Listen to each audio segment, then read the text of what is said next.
Hello and welcome to Tsukuba for the Japanese FR Challenge 450. This is the first race of Menu Book 10. We're driving the Nissan Silvia that we won at the end of Menu Book 9. Although you might have also won the Mazda Roadster, just like the blue one just ahead, or the Toyota AE86. It's a random prize between those three. It doesn't really matter which of the three you won. All three cars can easily win all three races in Menu Book 10. It is actually possible to win the three races without making any modifications to the car whatsoever. However, if you want to make your life a bit easier, do what we did. Head to the tuning shop and buy some sports tires. We spent 3,000 credits on sports soft tires.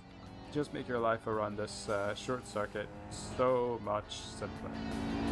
So you start the event around 10 seconds behind first place, so you really need to gain around 3.5 seconds per lap just to have a good chance of winning this event. So just by coming up to the last section of the first lap there, just up in the 4th place, we should be able just to squeeze through this gap. Wee bit of contact, but that'll get us up in the 3rd. Easy on the brakes for this corner, don't want to run too wide. It's okay to be a bit wide in the first part of the corner, then tighten it up towards the end and get on the power. Always use the full width of the circuit. We'll talk about that a bit more in a second. So as you approach the first corner, brake in a straight line, down the 2nd gear, come in from the wide and keep it nice and tight towards the end of the corner. Get on the power as early as you can.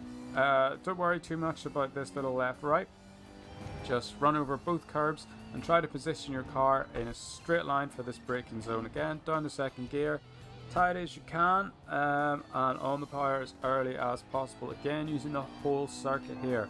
Then over to the left, you should really take this little kink almost flat if you've swapped to the sports soft tires. If you're still running the comfort medium tires, then you will need to brake on the entry. Up to this final hairpin, again on the brakes, just in line with the green pin that is on the left hand part of the track before the curb. Nice and tight, on the power as early as you can, and always tuck in behind another car and try to pick up the slipstream. Drafting is super powerful in Gran Turismo 7, so always make sure you're positioning your car behind your opponents just for maximum speed down any straights. For the final corner, a little tap of the brakes early on, not too much on the gas until you're close to the exit of the corner, and try and keep it as tight as you can. And your foot down on the exit, and you should gain a good bit of speed on your opponents there as you come back around to turn 1. So again, really nice and tight. Half a second here behind Mr. Kevelum.